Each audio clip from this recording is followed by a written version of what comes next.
Thank you, guys. So we're going to move on to our first speaker this evening, which is Mr. Willie Gates Crowder. I had an opportunity to work with him on a couple of personal levels and also just get to know this individual for the work that he's doing. He's a great individual. He's got an absolutely amazing personality and product. Actually, I think it's like a sci-fi idea, and he's going to come up here with it. So, let's give a round of applause for Mr. Willie Gates Crowder.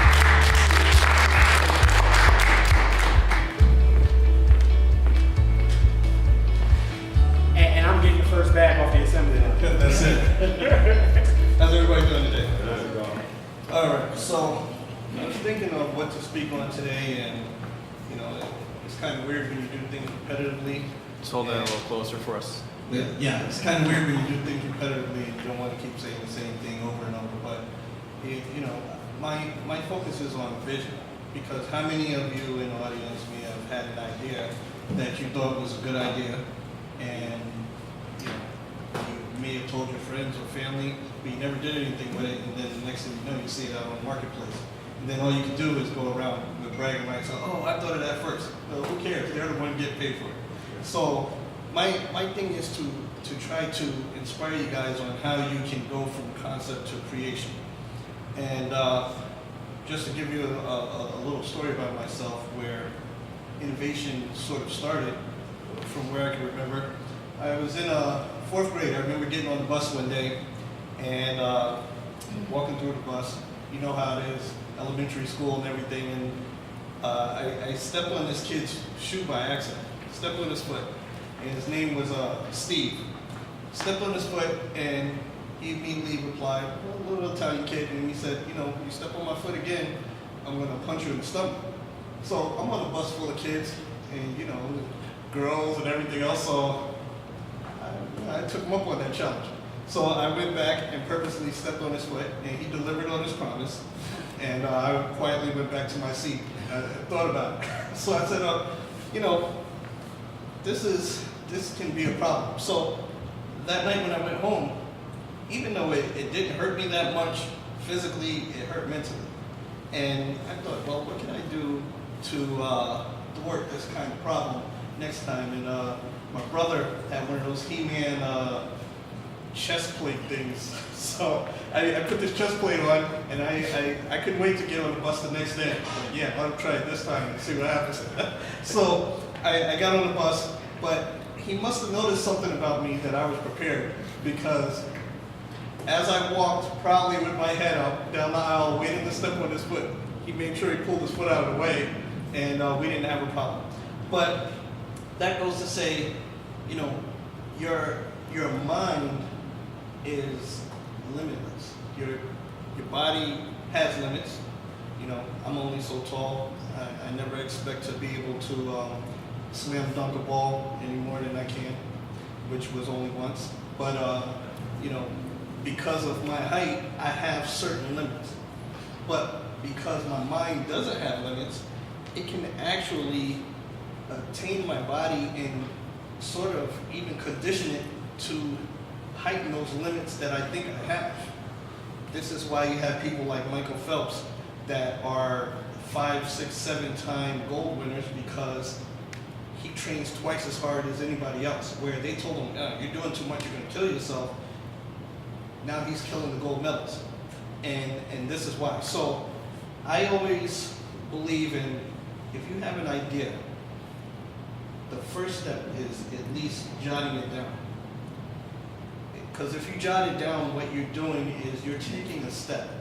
And when you take that physical step, that emboldens you to take another mental step, that emboldens you to take another physical step. And before you know it, once you get to a certain point, you don't want to stop. You don't want to turn around. You don't want to, let it go, because you got so far that maybe a little more effort, elbow grease, blood, sweat, and tears, what have you, will take you to the next level. So a little bit about this backpack. This is what I have. Now this bag right here is one of our products right now. Now, believe it or not, I made this bag myself. And when I came up with the idea 10 years ago, I told people about it. Hey, I got this idea about this backpack, putting the screen in and everything else. And, you know, it was a little ahead of its time. You know, all I got is, well, why would you do that? Or, yeah, I'll probably see something like that from Star Wars or what have you. But I kept ticking at it, kept trying. I didn't have any clue. I'm not an engineer. I didn't know how to do anything. I just had the vision, and I wanted to attain the vision. Now, I'm an electrician by trade. I'm also a military vet. So I was in Panama back in the 90s. You know, that kind of discloses my age a little bit. But we had to get Noriega and all that stuff. But I was working with a master electrician, and he would bend these pipes that the electrical wires go through, and he would form it around the building, sort of like the pipes you can see here with the lights and everything. And usually, there's so many calculations and measurements that have to go into bending pipe for electrical wires to go through. And he wouldn't do any measurements. He just did it by hand, by eye, what have you. So I asked him one time, I said, man, the stuff you do is amazing. Like, how did you learn how to do it? Or how can you do it like this without measuring anything? And I'm expecting him to say the cliche, yeah, well, you know, I've been doing it for 20 years or what have you. But what he said blew me away. He said, well, what I do is I see it finished first, and then I work my way back. So this is what I seen, and then I tried to figure out how can I get to that. So how I started was, I literally, at the time, I wasn't employed, so I borrowed $2 from a friend of mine, and I went to Dollar Tree and bought 2 Tupperware bowls. I went home, cut it up, marked it around with tape and everything, and you know, I made it a family project. I had my kids working with me, and I took a little tablet that I had and form-fitted it and everything. Don't know anything about fiberglassing, but the beauty of these days is that you can find just about anything on YouTube. Any kind of tutorial or anything. So here I am following a tutorial on how to fiberglass on YouTube and actually building my mold at the same time. And you know, it came out astonishing. I was overwhelmed. So to fast forward a little bit, I'm standing next to something that most people find astonishing. I have no engineering degree. But yet, just recently, I just labeled an order of over 20,000 units. So that kind of thing is where I could be walking around talking to everybody like, oh man, I had this idea 10 years ago about a backpack with a screen in it. And then when I see it out on TV, I'm still saying the same thing. Oh, I had that idea first. Who cares? They're the ones getting paid for it. Why not be able to step up to the plate and own what's rightfully yours? If it's your idea, you know, take hold of it and cultivate it and start working on it. It doesn't matter if it's a backpack, if you're writing a book, if you want to shoot film, if it, coincidentally, I also had a film video company, production company, some years back, and I always wanted to be this big-time film director, which is a whole another long story in itself. But to make a long story short, you know, I kind of lost my love for it, but then I started seeing these movies like Avengers and stuff coming out. Like, man, that's what I wanted to be doing and everything. But you never know how the kind of forms things come. Because here it is, I have this bag, now I had the opportunity to film my own little short films and commercials for it. And, you know, so it's just finding what you love, what you want to do, and putting that energy into it and not letting anybody hold you back. I mean, I've heard all kinds of things when I first started this, like, yeah, especially like I said, you know, I got anything from, oh, who would want that, and this and that. Well, I have a contract for 20,000 units, so I can easily tell you who wants that. And that contract is from one vendor. And as another success note, I don't know if you guys are familiar with CES, which is the Consumer Electronics Show in Vegas. It's the largest show for innovation every year, every January. All the bells and whistles, the new things that are coming out, that's where they showcase it. Well, those booths start at $20,000 just for a booth to display. I didn't have that, so what I had planned to do was take me and my partners down there, and we were just going to walk around the showroom floor with a couple of bags. Well, they happen to have a place called Eureka Park, which is their VIP section, and you can't even pay to get in there. You have to apply almost like American Idol, and you have this panel that will judge if your thing is innovative enough to be there. So I applied, it was free. Then a week before the show, I got an email back, well, out of 19,000 plus applicants, you were one of the few selected. So here we are, not being able to afford a regular booth, but now we're in VIP, which landed us deals and talks with Stevie Wonder, Kanye West came around, Damon John, countless other people. And that opened up other doors, We just came back from LA a couple of weeks ago. We featured the bags at the NAACP Image Awards. That opened up a ton of more doors. Celebrities went crazy, the whole Blackish cast came in there. They're all lined up for a bag. The producers want one, so I wouldn't be surprised if you see the bags on Blackish or some of these other TV syndicates soon, as well as, I don't know if I'm at liberty to say, but I would just say I would keep my eye on Black Panther 2 as well. Chadwick Boseman did come through and some others. So I'm just trying to inspire you guys that this was a thought. Just sitting here one day, cool idea. Here it is. That thought is material. That thought can now provide for me and my family. It can allow me to be generous like Robert Smith, the gentleman that just paid for everybody's tuition. We need to be able to pay it forward and instill this kind of stuff into our communities, into our youth, because they're the future. It's a cliche saying, but they have to understand that they have the power. Everyone has the power to do something, and every fork in the road that you come to is your choice, and whether you go right or left, they both have consequences, and they both have ups and downs, and you just have to know sometimes that rocky road may be a rocky path as opposed to the smooth throughway, but the throughway may be backed up. So that path may be the best way to go to get to your goals. And we're really excited with a lot of the success that we're having.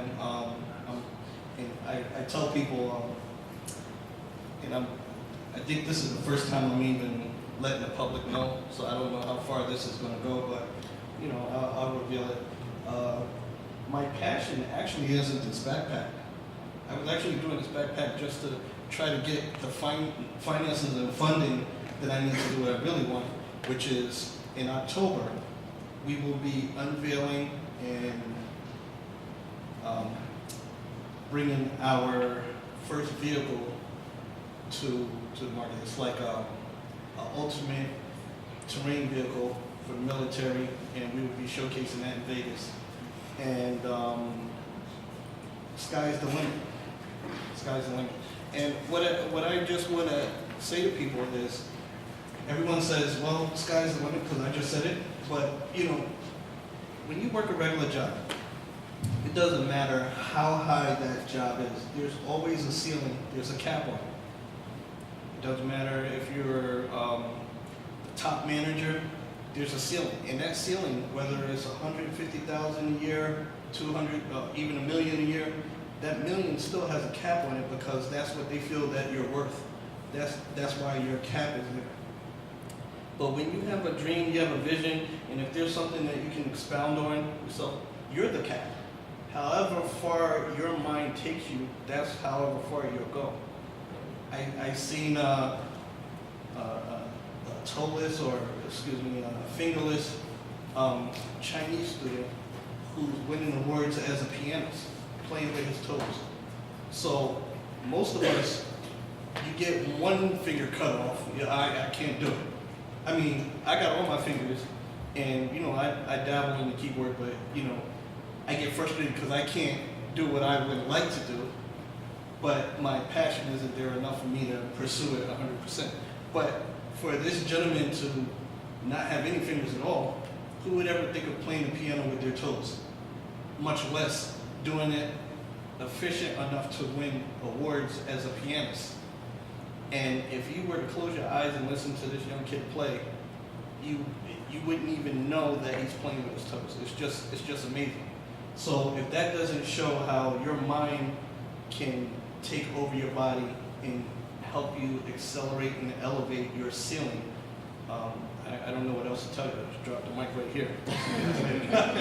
But yeah, we're experiencing some amazing things, and I just want to be able to parlay that to you guys because it's tough when you're coming up, and even though I'm at this phase, there's still a lot of ups and downs, but it's a struggle when I'll give you an example. Like I said, I'm an electrician. I was doing pretty good financially, but I left my job to pursue this 100% because it got to the point where my boss, every time I told him I had to go to a meeting or something, he tried to cover for me. And I'm like, man, how many family members are you going to tell them that passed away? I ain't got nothing left. So it was at the point where I had to make a decision. So I left my job and I pursued this 100%. And it's really tough when you go from a consistent paycheck every week to maybe nothing for a while. But it pays off when you get a 20,000 unit contract. So my name is Willie Will Gates Crowder. This is my backstory. And check us out, www.mybackstory.com. And thank you very much.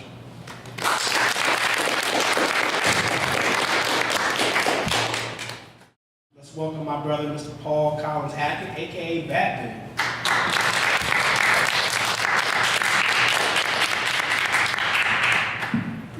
Thank you so much.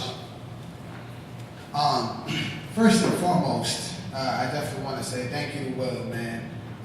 As he said, I try my best to be the Batman of my community and stuff like that.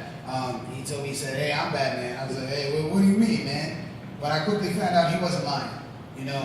This man dedicates his time, energy, his space. He gets his family involved. Look, this guy taking pictures over there. He absolutely is the Batman of this city, so we make it work. We work together. And actually, I want one of those bags too. That was super dope. Oh, you moved it. Okay, I respect it. But actually, you made some great points. My specifics is I work with the youth in Albany. I'm from Albany, New York. I was born and raised. My mother is blind, and my father passed away when I was 3. I was super poor. There's no two ways to put it. There's no funny business about it. We were super poor. We were on Section 8, all that, food stamps, whatever you name it, that was us. I actually had to kind of think, how did I get out of that? How did I kind of change my surroundings? How did I change the trajectory and kind of the course of my life? I realized that I found supports. I found other people who helped me build and grow. And people like Will, what he does here, I do the same thing. So I do my best to offer those opportunities to my young people and stuff so that they come around with me, they network, so that they can build. As far as entrepreneurship, I think having these connections and building is super important. I don't have a really cool product like that backpack. If I did, it'd be my profile picture. Like, I don't know, you wouldn't even know what I look like because you see that bag. So my way was a little bit different. My way, I was watching some things like Shark Tank and whatnot, and I decided to try and diversify my revenue streams. So with that, I said, okay, how can I focus on money and capital and things like that, but still maintain some type of moral compass? So for me, that became, we started nonprofits. And it was kind of a cooperative economics thing. It started out super grassroots. A couple of my friends, we were sitting outside, we saw some kids that were going back to school. I said, hey, kid, here's $5. Why not? You're going to school, that's great. Then we started to bother our friends. We said, hey, everybody, give us $5. These kids are going back to school. We got to do something to help them. That turned into a larger thing where we started to gather money from everybody. We put up a GoFundMe. Now everybody's donating. The first year was kind of hard. We had our back to school event. We bought backpacks. We had DJs, food, everything like that. Nobody came out in our community. All of our volunteers had to go knock door to door, one by one, and say, guys, we're just giving away free stuff. Please come and get it. Eventually, as that grew, then we got investors. Once the news came out and started to cover us a little bit, then the businesses would call us and say, how can we support? We want to write you a check for X, Y, and Z. How can we make that happen? So we do our back to school event. Will helped me out with that because they had a really great plug on bags that helped us get even more bags to more kids. So that's why I love Will, and anytime he goes me, I will shoot right out here, no questions asked. In addition to that, we have an event called Superhero Academy with another nonprofit. What we do is we bring superheroes into the schools. It's about character development and we encourage literacy. So we talk to the kids about what makes someone a superhero. The first thing they say is, oh, you know, flying, super strength. I'm a Batman guy, so I'm like, okay, what else besides the powers? You know, what else makes somebody a hero? Eventually they get to caring about other people, bravery, compassion. So I'm able to preach social responsibility, moral engagement, and things like that. At that point, we have schools that will now pay us for that, to come in and hold those sessions. Brendan, am I holding this close enough? Yeah, you're good. All right, man. I don't want to mess up Brendan. Brendan's the man. So now we have schools that will pay us to come in and do those sessions under our nonprofit. We had to figure out how to kind of monetize our nonprofit because I don't want any problems with the IRS or anything like that.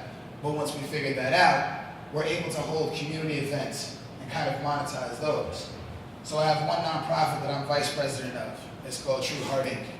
We had a mentor at Siena College. I went to Siena College. I had a mentor named Jim Snyder. Jim Snyder helped all of us. He helped us fix our credit. He helped us do things that I had no clue about. I love Shark Tank. I used to watch Shark Tank all the time. Then I realized they were speaking a different language. When they started talking about evaluations and different estimates, I had no idea how they were coming up with those numbers. And I said, this is a problem. So Jim actually helped me in class and in school focus on those things, figure those things out. Some of them I sat there and Googled myself on my phone. Other ones, he brought people in to kind of talk to me about that. Because as you mentioned, the youth are absolutely our future. I don't think we can't time travel just yet, but if we can change our youth, that's the easiest way to affect the future, to create actual long-lasting change. So in that way, now I'm actually director of our Summer Youth Employment Program for the City of Albany. And in our Summer Youth Employment Program, instead of just having the kids work, on Fridays we have enrichment sessions. At the enrichment sessions, we talk about financial literacy. We talk about human capital, different things they've never heard before. Time versus money. How you invest your time is more important than how you invest your money. Things like that. Just things they've never heard of before.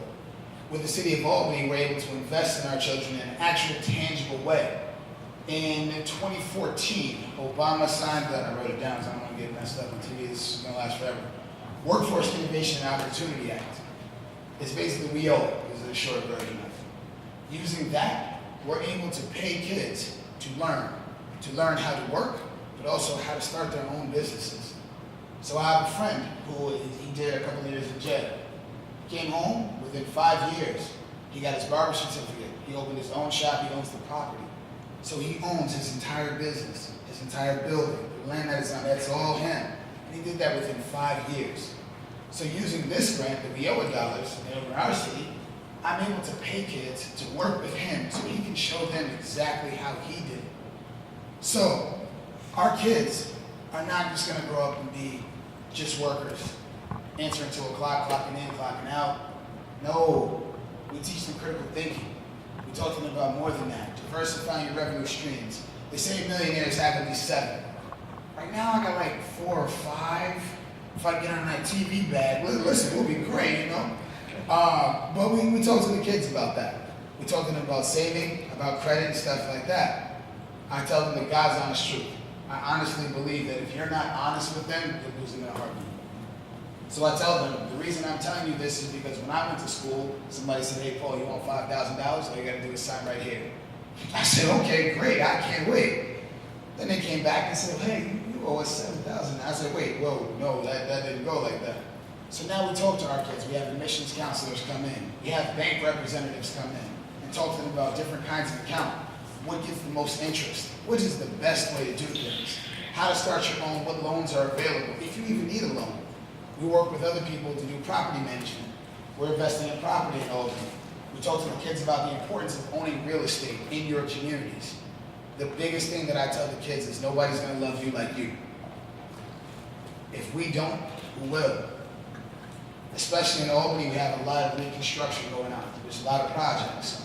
A lot of our neighborhoods are changing right in front of us. The only way to stop that is to be involved. We have to have a seat at the table. So we preach this to our kids. And I honestly believe in that way, we'll grow future leaders, not just people that want to be employed. So for me, entrepreneurship is super important. For me, I'm working on the revenue stream. So with our nonprofits, we have our backpack events. We're starting a music program. It's called Marathon Music. We're doing music production. We're teaching in the music industry. We partnered with our African American Cultural Center to present that program. So we're getting paid to teach other people how to get paid. So the more programs I can create, everybody wins. That's our major goal. That's the biggest thing that I can absolutely give to my community. I try my best to be Batman in that way. Every adult that I work with, we encourage them to have groups of kids, teams, so that we know we're not going to be here forever. Every day I look up and I have more gray hairs somewhere in my head. Happens every day. I understand I'm not going to be here forever. So ideally, we have to put our young people in a place where they're set to take over. So I also didn't come here just to talk. That happens all the time. I want everyone here moving forward to do something related to the youth. I don't care if it's a conversation. Talk to them about their critical thinking skills. Tell them why it's important. Tell them your mistakes and your failures. Help them remove any barriers they may have. A lot of times these kids just haven't had a mentor. They don't think these things are possible. Like if he had stopped at his idea of a book bag the first time somebody told him no, it would have been a wrap. They need to have people in their corners that tell them it is absolutely possible. I had a kid who wanted to be funny one time. He said, "Oh, I want to be an astronaut." I said, "And I absolutely believe that's possible. Let's call NASA. Let's see when they're taking applications. Let's see if there's a weight requirement. What degree do you have to have? Let's figure it out. If somebody has done it, you can too." A lot of times they just need somebody to help them remove these barriers. And if we can do that, it literally opens an entire new world to them. So please, if you do anything different, anything I said sticks, resonates, whatever, please just find a way to interact with the youth so that they can pay it forward. Each one teach one. We do what we can with the time that we have here. All right? Now, the next thing that we had to find out was I had to actually work the nonprofit. I needed a mentor myself. Please don't be afraid to find a mentor yourself. I actually had to work with someone who actually has a nonprofit. My goal is for me to work for my nonprofit exclusively, and that's it. So I had to talk to other people, and I said, "You have a nonprofit where I'm not as big as the Red Cross or anything like that, but I want to get there. How can I get there?" They helped me find investors. They helped me find sponsors. They explained to me exactly how to pay myself out of budget lines, how to get there. So my goal is to keep all of these different revenue streams going and to eventually work for myself. So I can partner with the city of Albany to provide these things, but I can also work under my own umbrella. And it gives me autonomy to move freely and present whatever content we choose. I tell the kids you have to be able to curate your career. And I try my best to live that way and not just talk. The kids can absolutely tell if you're just talking just to hear yourself talk. Being authentic and organic is incredibly important. They will see through anything else. Sometimes parents can actually be a barrier. Sometimes the mind state of this won't change has just set in. A lot of people, I spoke to a guy at a corner store one time and I said, "Bro, you have a store, you open another store, how did this happen?" He said to me, "When we move," he said, "we don't look at, is there a job there, can I get a job? We look at, can I open a business there?" That's a very different perspective. That's a very different outlook. That, being able to change your perspective that much is not easy. For a lot of older folks, they're set in their ways. They firmly believe some things are absolutely impossible. So they don't try. And if you don't try, you've lost before you even started. So, please, work with kids, do whatever you can, find a way. If in your city you're wondering how you can support a kid, like I said, the WIOA dollars, you can talk to your city, your labor department, and there's chances that they'll pay a kid just to work with you as an intern. They'll pay a kid just to learn in these programs, whatever the case it may be. I actually have a young man on the camera right now. This young man is going to be paid to work with me. And I'm not having him do busy work. filing stuff, and you know, that stuff happens. You learn that anyway. It's not what I'm here for. I want him to network. I want him to plan what's next. And then I want him to plan for the younger kids coming up under him. And I honestly believe that's the only way that we will create change in our communities. It has to be bigger than us. Will, how do you feel? It's good?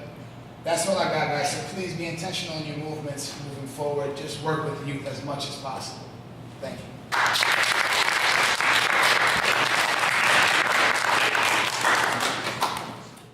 Let's welcome Mr. Kareem Toure.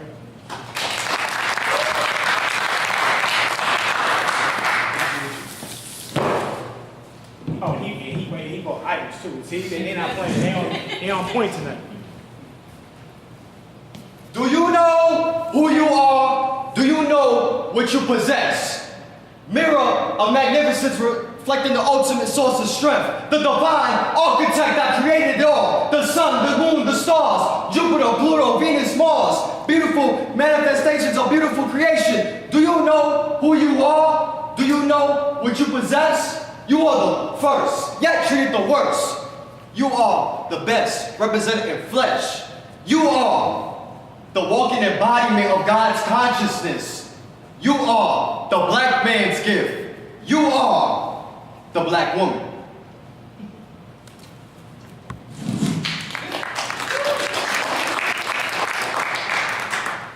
My morning talks, how y'all feeling? All right. Brother William, thank you. So I like to start off by saying that I'm an entrepreneur. So I don't know if that's a new term coin. I thought of it today while walking here. So, like you said, my name is Kareem Toure. I'm an independent poet. I was born in Brooklyn. Well, I was born in Bridgeport, Connecticut, raised in Brooklyn, East New York, and I guess I can say that the ability for me to express, is it on? No, it's on. We just turned it down. Okay. You don't need it, especially. I guess you could say my ability to express myself in a creative format was something that I was genetically coded with. I inherited from my pops because back in the day, he would say, he was a rapper slash DJ, and growing up, I would see and read some of his rhymes, his lyrics, and it resonated with me. And I just didn't know, obviously, up until this point that I would be doing this, doing poetry, spoken word. I like to call it flowetry because, you know, it has a flow to it. You know how we are, as a black person, you know how we are. We just like to flow, we just real innovative with words, as I told William earlier. But I guess you could say it motivated me, and I needed I guess I came across something that just tapped into that, to where I'm doing what I'm doing now, is spoken word poetry. And it's amazing because when I like to read a lot, so when I was looking at the word education, and it's amazing how you were talking about it earlier, William, about education. When you look at the word education, it comes from the Latin word educos, which means to draw out. We just need to come across something that'll bring something that we've been genetically coded with, as I said, to bring that out. And then that's when we have our eureka moment, as they call it, where that light bulb goes off and you go, wow, all this time I knew. Well, I didn't know I had this in me. So that was my thing about, that's one thing I discovered as a poet. So fast forward, I moved up here, Schenectady, New York around 2010, and I just, I graduated after going there for 2 years because I transferred from high school from Brooklyn, New York. And in my time of being in Schenectady, New York, I would often come across their music program, and it would always catch my interest, but I never had, I guess you could say, the bravery to go in and try to express what I always had within me, and that was the love for poetry, because I would read other poets, just even music artists like Eric B., Rakim, Kool G Rap, Public Enemy, Grandmaster Flash. I just, the golden era of hip hop, as they said. But I could just never find the courage to share that motivation and that art that I had inside me. And I would also too write down some stuff that I thought of that I was feeling. But I just, like I said, I never found that courage, that bravery. But that fear was brought out of me when I went to this poetry spot out in Albany called the Lobby at the time, and that's what motivated me to say, you know what, let me just get over the fear, let me tackle the fear, and let me perform and get my work out, which is what I did, and the reception was beautiful, and that just instilled in me a confidence from that point on to go ahead and share my work as a poet, and I just kept going with that momentum. And also at work, I would share some of my poetry with some of my coworkers, and one of my coworkers actually told me, listen, you have the ability to write a book. As good as your work is, you have the ability to write a book, and I think that it will be very well received by people who read it, because my book that I wrote, the first one I wrote, was tackling multiple topics such as depression, family issues like with my brother, him going through a tough time, black consciousness as far as like social, political issues that were going on, also conversations that I was having with different women, and they were expressing to me going through stress, depression, contemplating suicide. So I used those realities and I expressed it in a creative way through my first book. And to put the cherry on top, I went to another place out in Troy called Troy Kitchen. And it was in 2017, December. It was the last Poetic Vibe performance of the year. And I met a lady, and she came and saw me perform. And after my performance, I inboxed her thanking her for coming to support me, and I shared with her my work for my first book. And she said to me, you need to get this book out ASAP, because if you don't, you'll be doing the people who motivate you to write this a disservice. So I finally said, you know what, okay, let me just tackle the fear once again and face everything and rise, because that's what fear is to me. It's a two-way acronym. You're either gonna face everything and rise, or fear everything and run. And I chose the first option. So with me doing that, I was able to write my first book right here, titled Mahogany Scriptures.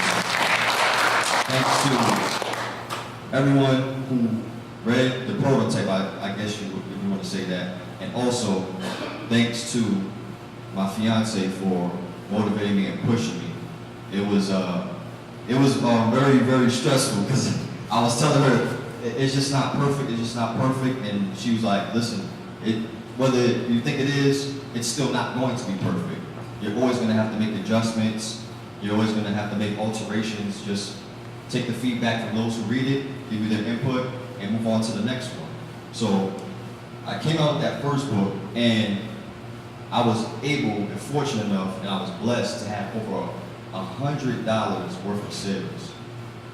Now, I guess to some people that may not be a lot, but coming from where I come from, Brooklyn, New York, East New York, the gutter of the gutter, your mom being on Section 8 and just assistance, that means a lot. And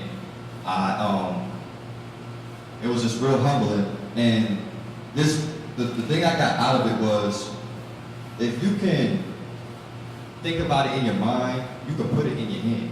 I heard one person say that one time, and that's another thing that resonated with me.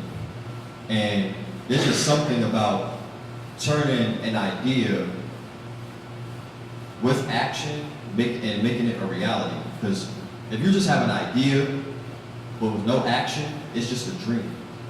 But an idea with action, it's a reality. And it builds a confidence. It brings about a confidence in you to want to do more now that you're seeing what you're able to do with your innovation, with your mind. So I kept going, and I thought about what can I do more? to expand and show and motivate others who feel like they have to put limits on themselves.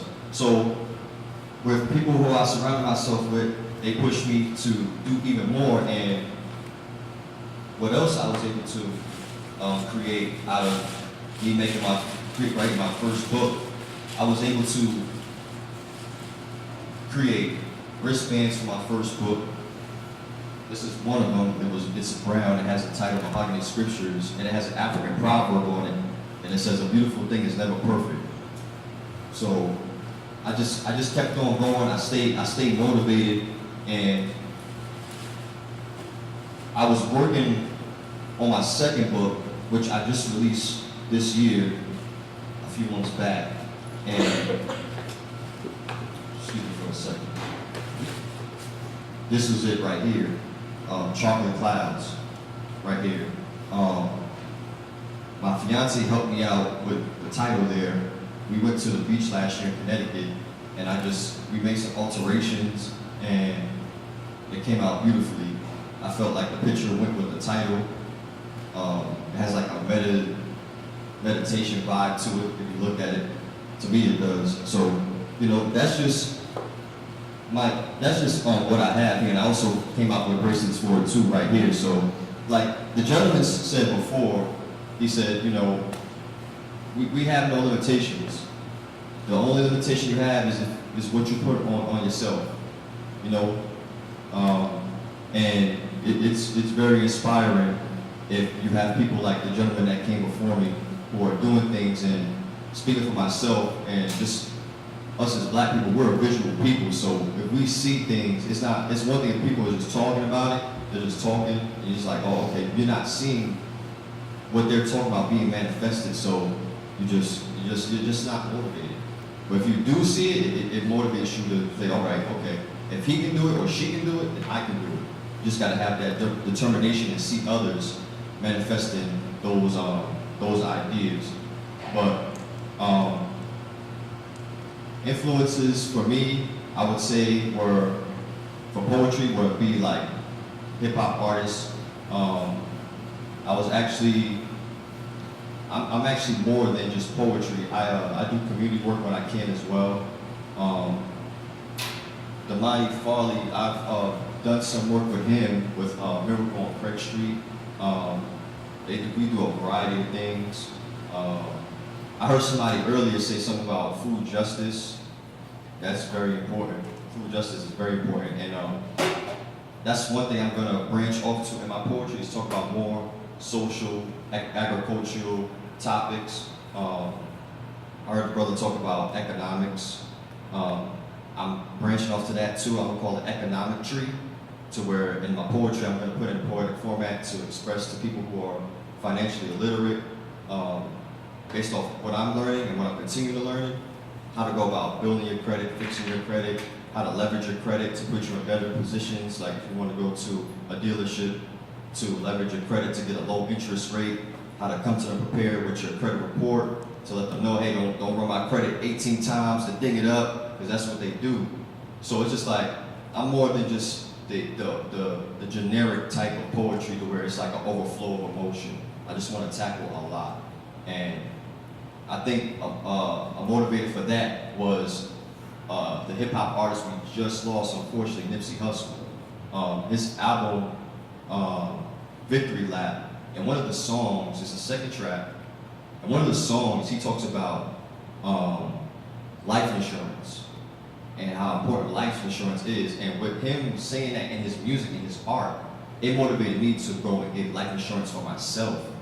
So that's just something that I took from an artist who's a poet as well, believe it or not. And I wanted to implement it into my life, and I also want to implement it into my poetry. I really don't have anything else to say, so I'll leave you out with this quote by Marcus Garvey. Without confidence, you are twice defeated in the race of life. Make the sky your limit, but eternity your measurement. So I'll leave y'all with that.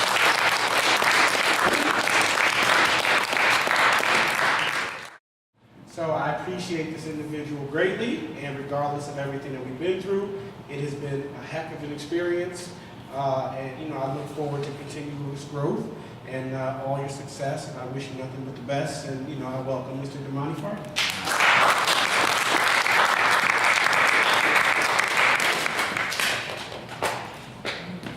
Just gonna tell all my business, okay, all right.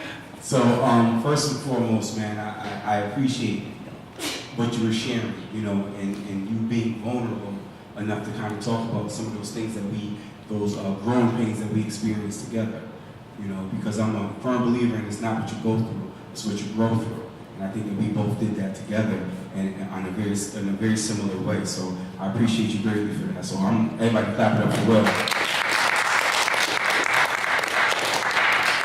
So, my name is Damani Farley. I am a lifelong resident of Schenectady, and I am somebody that is super duper extra blessed.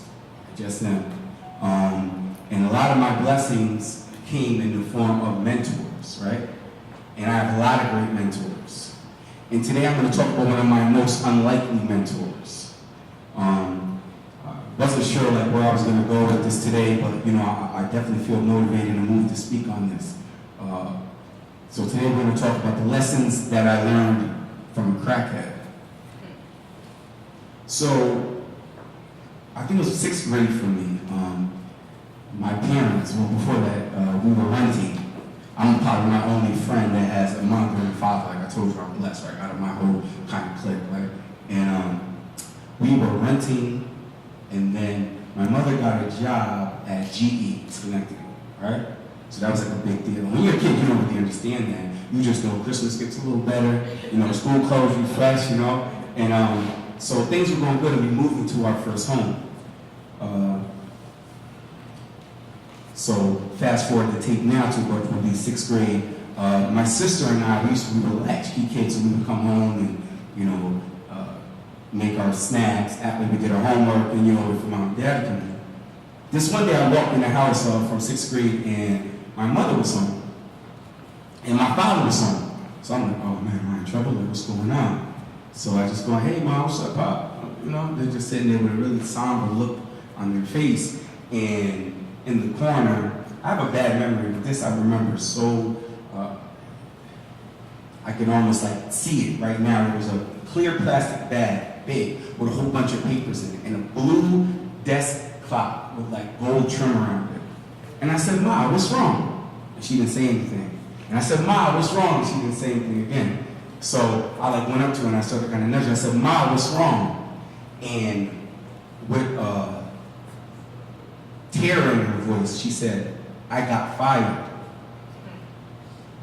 And again, I knew what it meant, but I didn't know what it meant for us as a family. So I was very angry after that. I was in my room, I remember saying, like, GE, I'm gonna blow it up. I was really angry about that.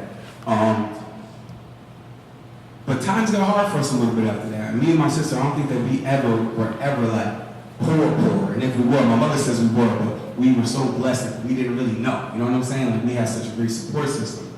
But I remember the next following school year, things were just getting a little tight around the house. So I said, man, I need to go get me a job. I need to, you know, make some money to contribute. And I go to a barbershop out here called Mr. Mark's Barbershop. And at Mr. Mark's Barbershop, there was a crackhead. And I use quotes when I say that because I use that title for the context of the story. But this crackhead, at the time, we called Pookie. There's a movie called New Jack City, and one of the main characters in New Jack City was a notorious crackhead. His name was Pookie. So the neighborhood of people called this gentleman Pookie. His name was Harold. Later on, I found out that he was actually a veteran who had suffered a traumatic brain injury. So he has a lot of complex trauma. At the time, you know, we're younger, we didn't really understand that. But, you know, he would tell you every now and then, my name's not Pookie, my name's Harold. But just for the context of the story, because that was the frame we were in at the time. So there was a crackhead named Pookie who come in, he would sweep up the barbershop. And I watched how he would come in at different times. He wouldn't check in with anybody. He'd grab a broom, he'd go sweep, he might go hit the bathrooms, clean it up, dust the people off, and on his way out, he'd stop by. There was 3 barbers. There was Al, O, and Mark, and he'd stop by each one of them out the door, and they'd throw him a couple of dollars, and then he'd be on his way. I was there days when he wasn't there. They say, anybody see Pookie? Yo, is Pookie coming through today? That'd be type of conversations that would happen in the barbershop. And, you know, I would just be sitting there listening, and then I started to notice that Pookie didn't have a job. What Pookie had was his own business. And I'm in the barbershop with Mr. Mark, an entrepreneur, owns his own barbershop. But in my first context of understanding ownership was from a cracker. He owned his own business. He came when he wanted. He worked when he wanted. He collected his money and he left. One of my mentors says ownership is key because nobody washes a rental car. And Pookie didn't have a rental car. Pookie had his own business. So this gentleman that we refer to as a crackhead and kind of used to crack jokes about was the first person that taught me the value of owning your own and not being just a worker. So what I did was, like I said, Tom Carter, and I really wanted a job. So I didn't go to Mr. Carter. I didn't say, hey, Mr. Mark, can I come here and sweep the barbershop? I just waited for days when Pookie wasn't there. And when he wasn't there, I would just pick up the broom and start sweeping. First couple times I didn't have the heart to go to him and say, back, get some money, so I would just sweep up. And it just kind of give me a nod, appreciate it. Next time I do it, they just give me a nod. I went to Sanderson Schools, alternative school at that time. And I used to walk over the bridge every day to go to Mr. Moore's barbershop. So I just started going every single day. I sweep up. Hey, anybody want anything from the store? Yeah, they'll send me down to the store to go get something, give me a little tip. So after doing this for a couple weeks, I went home and I told my mother, I said, Mom, I got a job. She said, you got a job? I said, yeah. She said, where do you work? I said, at Mr. Mark's. She said, that's great, Mark hired you. Mark didn't hire me at the time. I told all my friends, I said, hey, listen, I got a job. I work at Mr. Mark's barbershop. Anybody knew I worked at Mr. Mark's barbershop but myself. I used to just go there every day. So after I keep returning, keep repeating and going, not really in a place where I really wanted to ask for money at, I think it was maybe a Thursday that I had missed. I went to do something with my friends. And that Friday before the weekend came, I went back to the barbershop. And I walked in the barbershop, Mr. Mark said to me, he said, yo, where you been, man? What happened to you yesterday? So I said, you know what, I'm sorry about that, Mr. Mark. It'll never happen again, and it didn't. And that's how I got my first job. The phone started to ring, and I would just pick up the phone and say, Mr. Mark Barbershop, how can I help you? The mom was speaking. He started to like that and see what I was doing. I was there every day, working, sweeping, cleaning the bathrooms. And then something really remarkable happened. Pookie used to come in while I was there and start to sweep up and clean up. You know what he would do? He'd stop by each barber on his way up the door and they would still give him his tip. I learned that lesson from a crackhead around ownership because I paid attention. I didn't allow how we viewed this person or what the stigma was around that I later now understand better as a grown man. I didn't allow that to block the blessing or the lesson that he gave me. I honestly think that without him, I wouldn't have got that barbershop job and I wouldn't have understood the true concept of ownership. So he passed away, I think maybe 2 years ago.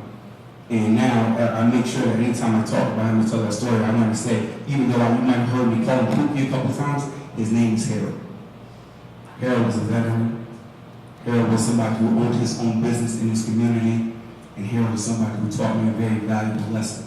So like I say, I'm blessed with a lot of mentors in my life, and that might have been the most unlikely one, but he taught me a lot while saying. Nobody washes a rental car. These are the lessons that we have to learn as a community in order to achieve greatness, in order to achieve ownership, to have say-sos over our life. Because right now, you can walk in our community and you see a lot of us there, but you will see a lot of us on the stuff part of it. I'm out of track.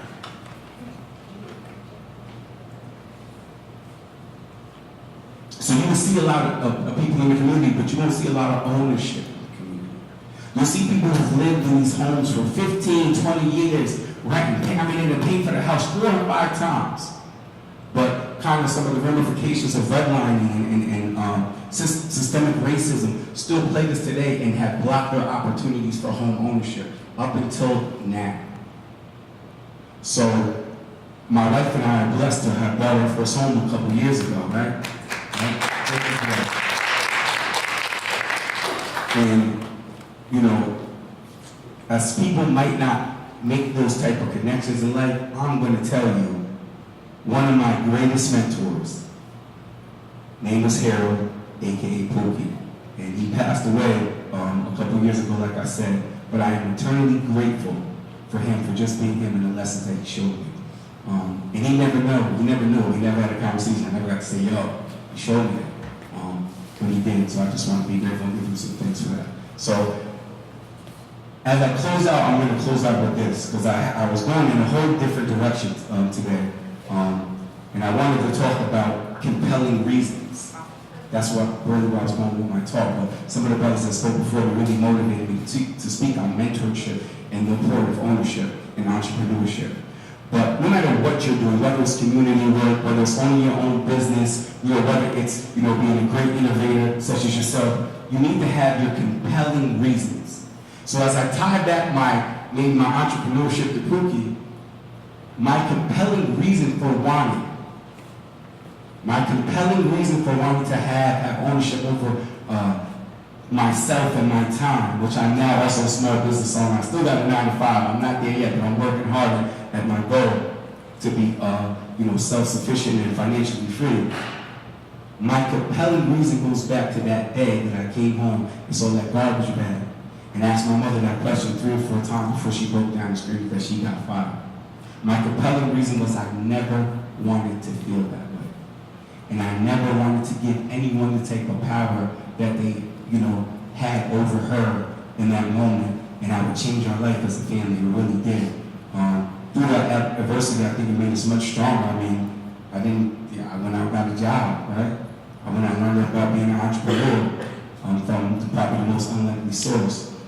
But that was my compelling reason. No matter what you do, remember your why. Your why is the most important thing. When that road gets bumpy, and it will, and if it don't get bumpy, let me tell you something, you're not on the right road. Remember your why. Always go back to your compelling reasons. And I didn't realize how significant of a moment that was in my life probably until much later. But I'm thankful to say that I experienced that. And I'm a much better man for it. And I was able to watch my mother, claw her way back up the corporate ladder and really kick some serious ass. And she did that, put that on her back. And she also demonstrated the resiliency and the strength that I think I'm just so fortunate to be a part of and have with her. So your compelling reasons, remember your why, and remember nobody washes a rental car. Thank you. If you guys have any questions for our speakers, any comments, anything, now's the time to go ahead and ask. I just want to say thank you all. Thank you. Fine. When did you start working on the prototype? Like how many years was it from buying Tupperware to having the product that you have up there right now? I started about around 2005. That's when the concept came, and it started dabbling. I mean, actually, the one that you see there is my 3rd prototype. The first one was from a cloth backpack, and the second one was the actual one that I did the Tupperware with the fiberglass and everything, and then you learn as you go. Now I would like to also say that I didn't have the focus that I have on it now, or else it would have been done a lot sooner. But I just never stopped working on it. And I would also say it's a testament to you. One thing that I did mention is the bag. Obviously, it looks cool, but some of its functions are. The main function is that it can advertise. So, and what we're trying to do is our mission is to create 1 million entrepreneurs in the next 5 to 10 years, because we got the initial concept was we have college students walking around campus and they're advertising and making a few extra bucks. We all know how tough it is in college, things of that sort. But then we expanded it to high school and to pedestrians and whoever else. The bag has safety features for bikers, brake lights, turn signals, all that good stuff. But the main feature is the advertiser aspect, because it allows people to create another residual income stream, like the brother was saying. And what we're trying to do is, as well, teach financial literacy to the youth. And I'll give you an example. The way that we feel that we're going to create these million entrepreneurs is by anytime you purchase a backpack, you have to fill out a W-9, which makes you into a subcontractor. So essentially, just by buying a backpack, you're an entrepreneur. But then what happens is we were able to, without tax accounting, figure some other things out. So I'll give you an example.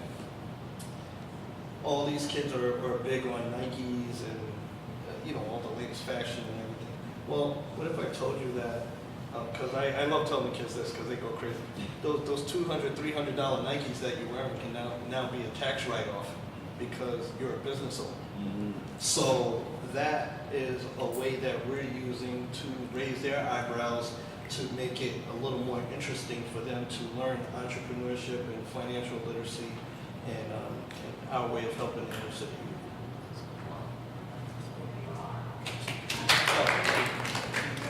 Okay. That's incredible. Giving kids that tangible path is absolutely necessary. A lot of times our kids stop, we have to tell them all the time, you're not your mistakes. All that matters is how you move forward. That's it. So we've had a lot of kids who, may fail in class, and we've actually had guidance counselors tell them they won't be anything.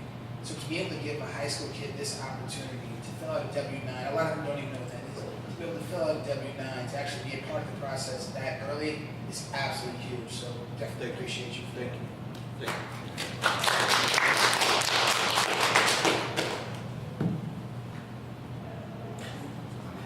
What's the youngest kids you work with?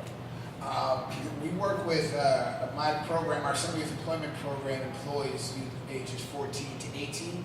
But outside of that, we don't tell anybody no. So I don't care. We have a 7-year-old who's like, I want to do it. We're like, hey, come on in, bro. You can work on emptying the garbage cans, and you can we'll make a little business card for him. And we're like, listen, bro, this is your business now. How are you going to keep track of your customers? Do you know what an Excel spreadsheet is? And we try to still plant seeds. We never know exactly what's going to happen, but as long as we can plant those seeds and kind of grab their interest. One thing that's huge with them is, fashion and stuff like that. So actually I have a t-shirt company, and we made this t-shirt, JJP. So it's different when you can actually tell the kids, look, I made this, you like this? And we have them design their own clothes. We had kids, they made like Steph Curry hats and Steph Curry everything, and hey, whatever works. If that's what you guys love, go for it, you know what I mean? So this was age 14 to 18, but we try and meet them where they're at, so we don't turn anybody away.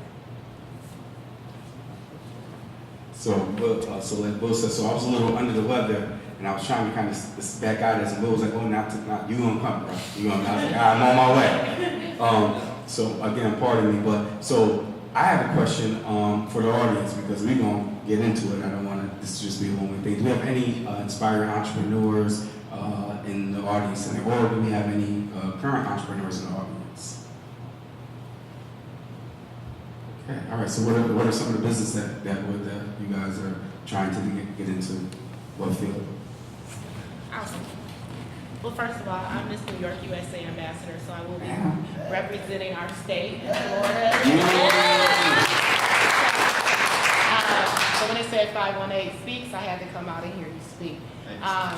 Because I've been trying to communicate with more of our community.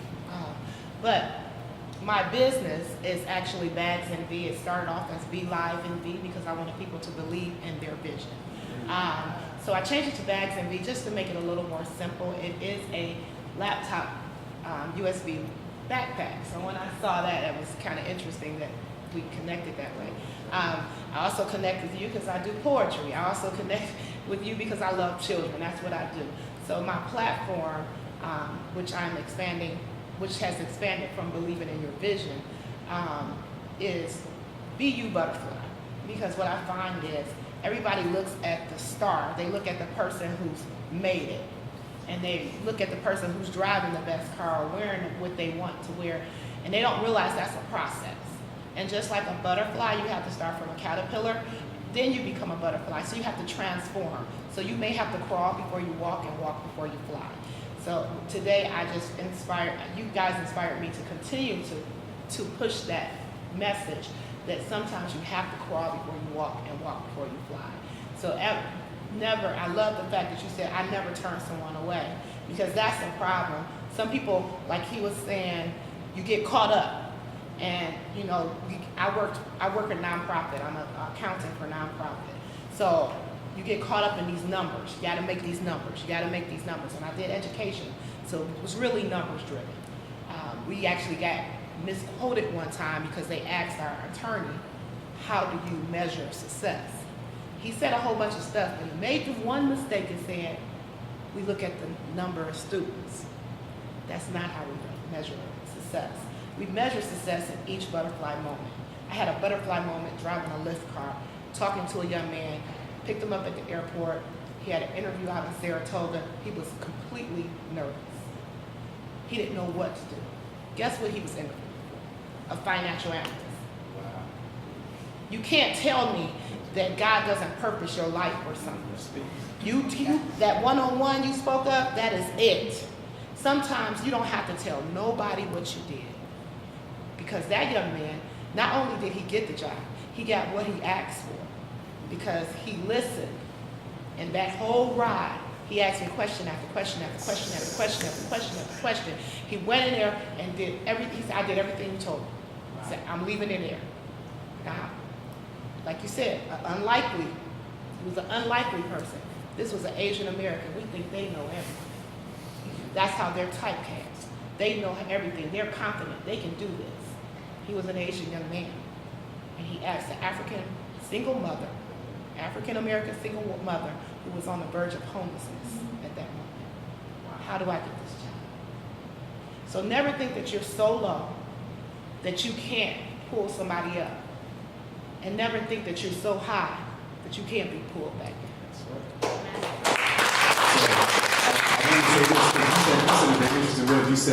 You said, you know, to be the caterpillar to the butterfly, you said transformation. She didn't say change. A lot of times we focus on change, right? And change could be, you know, caterpillar small than being a bigger caterpillar, right? But transformation is into that butterfly to not be able to return to what you once were, right? So I think that's really big.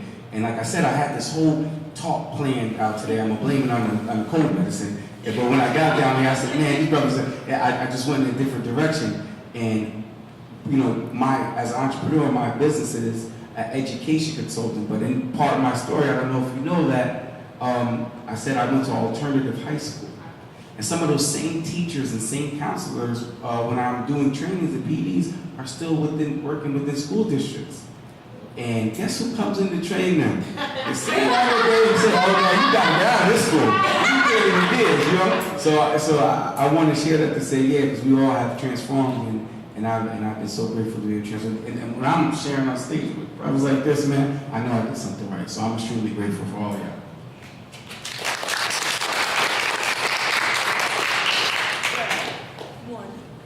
He's doing an all-female 518 talk. You should definitely come and talk. You're Yes, amazing. next 518 talks all women. You're amazing. I just want to say that you guys are very inspirational, and I applaud you. You know, transformation is very big, and it is very hard, even in the older population. A little bit of my story is that I was in a very bad marriage, got out of that. Left it after 14 years. It was very hard to do. I probably left about 8 times before I was able to stay away. It was very abusive. I'm now with a wonderful man who constantly pushes me, not just to change, but to transform my life. I've now been at the same church for almost 10 years, very active in it.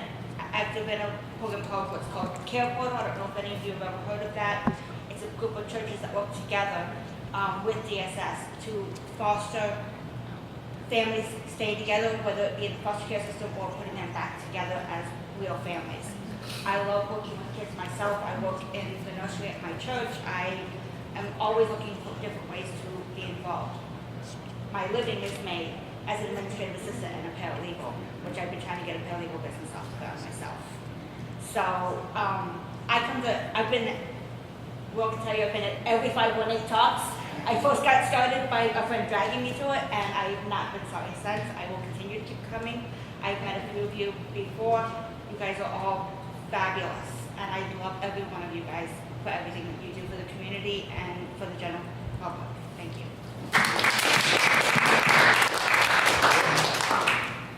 like to say, well, thank you all for that as well. Because one of the reasons why we named the company My Backstory is because everyone has a story. You have a story, I have a story, you have a story, and the degrees may differentiate on how severe it is. But as this gentleman was saying about his why, everyone has a why, and you be true to yourself to keep yourself motivated.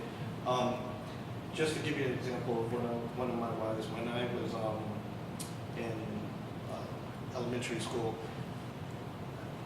I won't say that it was direct racism, but I was one of those kids that were told that we weren't going to amount to much, and I could see where that could have caused me to rebel and be sort of a troublemaker, just to fulfill what, oh yeah, I'm not going to be nothing. Well, I'll show you how bad I could be.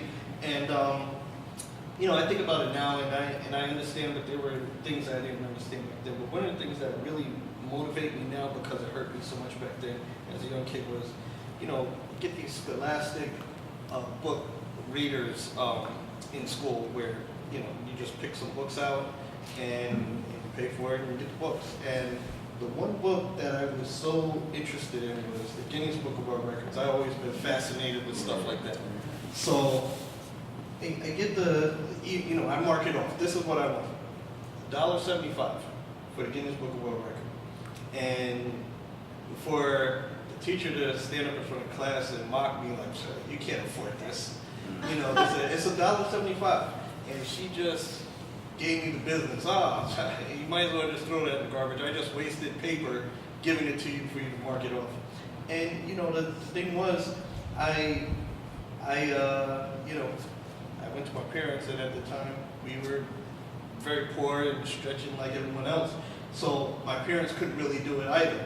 So it kind of fueled what she was saying.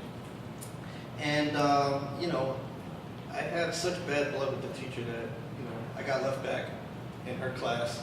But I remember one time we had a pool party, and we had to carpool, and I had to ride the truck. So I'm saying that to say this.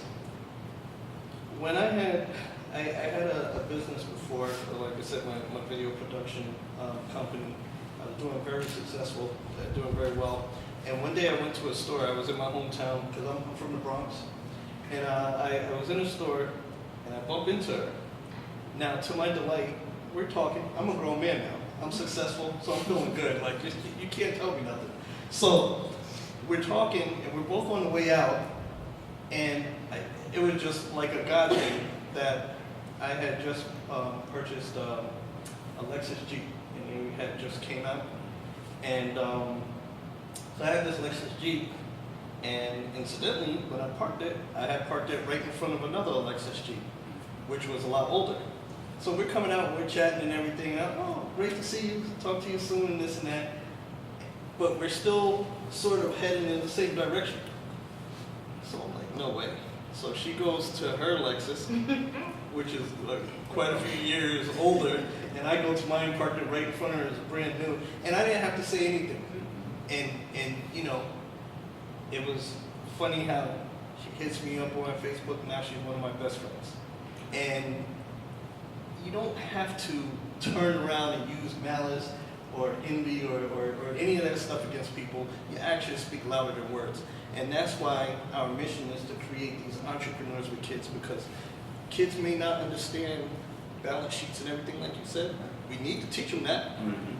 But they do understand things like, oh, so you mean I could get a free pair of Nikes just by, do it in whatever method you have to use to pull them in to get them engraved in it, and then you could slowly feed it into them, then that's whatever measure you use.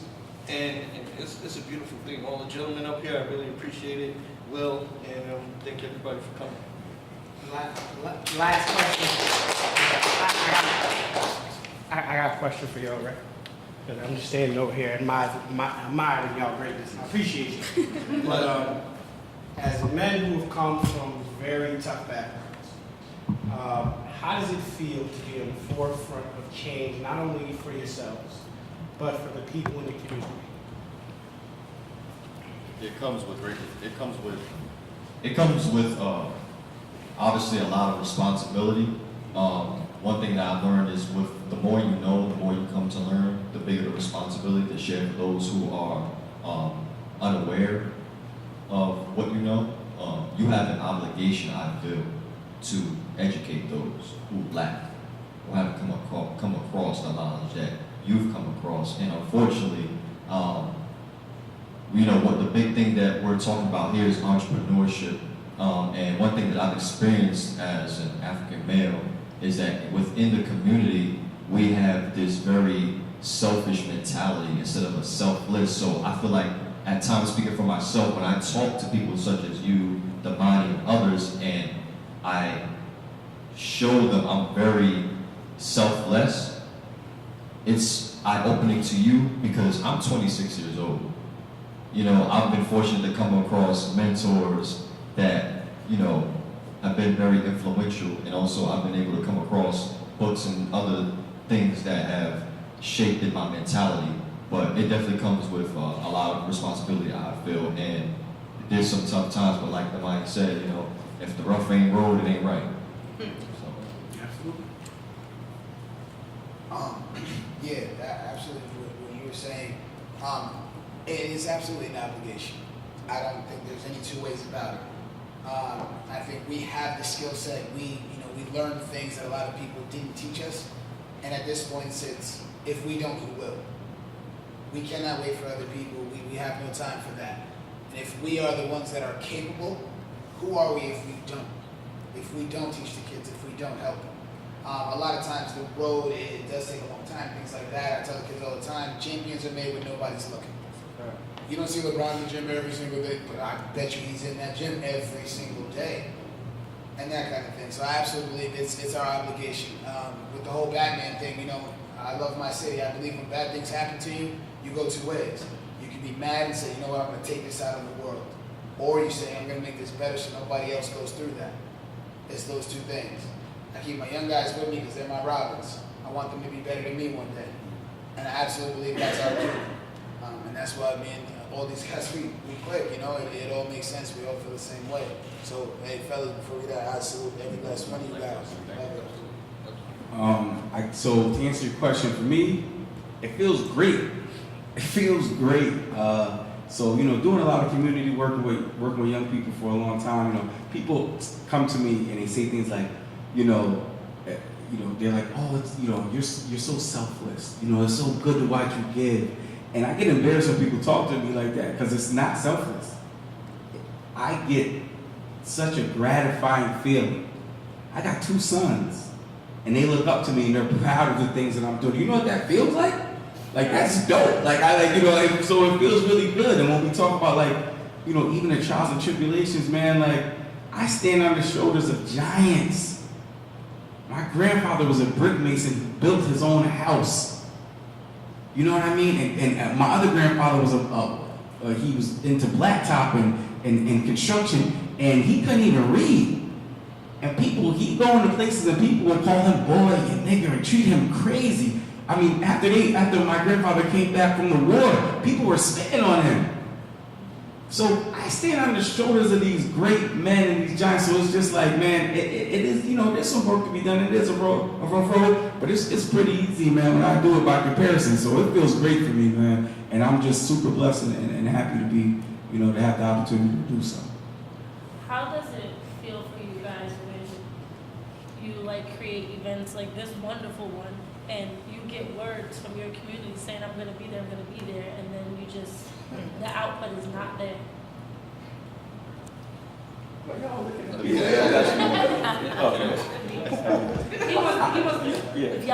take that? Well, I'll say it like this. It's one of those things where, like Kevin Hart said best, a lot of times when you have a mission, you have to go there. If there was no one in this audience, if there was one person in the audience, it doesn't matter. I would still speak to these chairs the same way because I'm putting energy out. Whether it hits your ears or it hits the air, hopefully that energy will take flight and fly out and instill somebody. And no matter what, every time that I I say something, I'm not only trying to convince who I'm speaking to, but convincing myself. So it's mentally exercising myself on how to better myself. And that's the way it is. So whether this thing was packed to the hilt where people are standing outside around the corner, or how it is now, you know, it's still a beautiful thing, because this is what's instilled in all of us, to help the community, to do different things and aspire. So when it's built in you, it doesn't matter of the outcome of the audience, in my opinion. I understand that, you know, in the entrepreneur thing and community work, we're playing a long game, you know. We understand this is not going to end overnight or anything like that. We have a lot of more days and nights we're going to put into this. I also understand that I wasn't always who I am right now. There was a lot of times when I didn't do anything constructive with my life. I just played video games and that's it, you know. So I understand we have to meet people where they're at. Give them every opportunity. And I absolutely believe eventually they'll come out, but we have to maintain that consistency and make sure that we're putting that and giving them opportunities to come to. Because if we stop doing this, then they have nowhere to go. Then it's a wrap for real. So, yeah.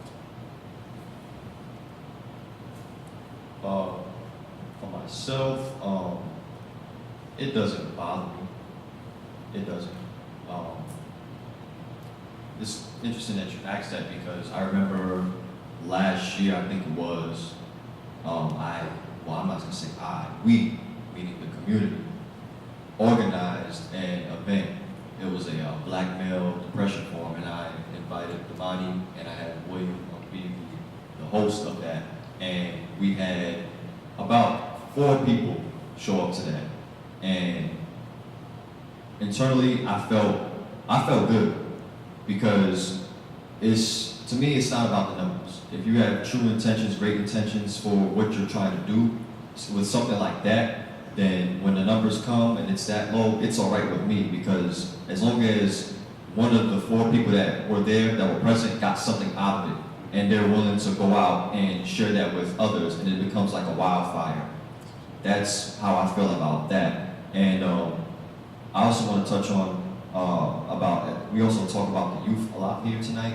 One thing that I do want to say as far as with the youth, I think it's very pivotal that we tell them and teach them that success is not necessarily a destination, but it's a journey. And I don't remember exactly who said it. Oh, the brother right here, he said about LeBron James shooting in the gym. We don't see that. We need to make sure that we tell them that there's going to be a lot of work that needs to be put in, because if we don't, then their motivation is going to be completely wiped out fast. But when it comes to having these events here, whoever comes, but I just hope that whoever's here takes something out of it and shares it with others, and then that'll generate, I guess you could say, the publicity, and we'll have more people here. So I guess for me, it's, I kind of feel the same. I mean, everything ain't for everybody either, you know, like, you know, we've done events, so I mean, and again, we're fortunate, really lucky that, you know, our city comes out and supports us, and most of everything we do, where, I mean, it's standing room only, 400 or 500 people packed up in the spot, you know, and so when you have an event like this, everything isn't for everybody, and it might not appeal to them in that moment. And I also want to understand that people are busy, people got a lot going on, you know what I'm saying? There's cameras here, you know, and you know me, like we're talking to you, like Nasir's here, and that's a big deal. Nasir, this is a young man in the community that's doing a lot of work and giving back, and he just has a brilliant mind. And so like I'm honored that he's sitting here listening to me, you know, run my mouth. Like that's dope. And then again, it's amazing. My wife is here, you know, my classmates are here, you know, so like, you know, the people that need to be here are here.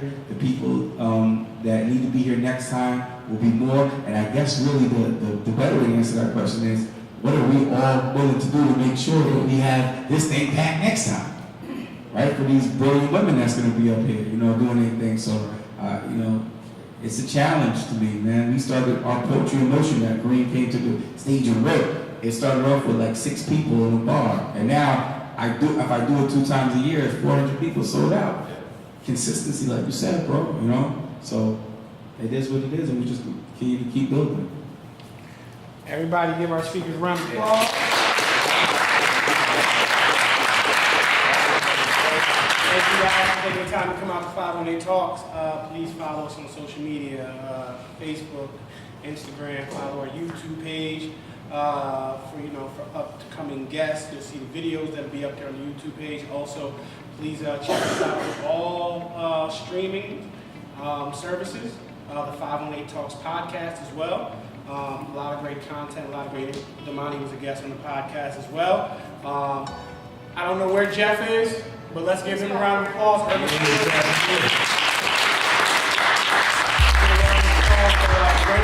Radio Media.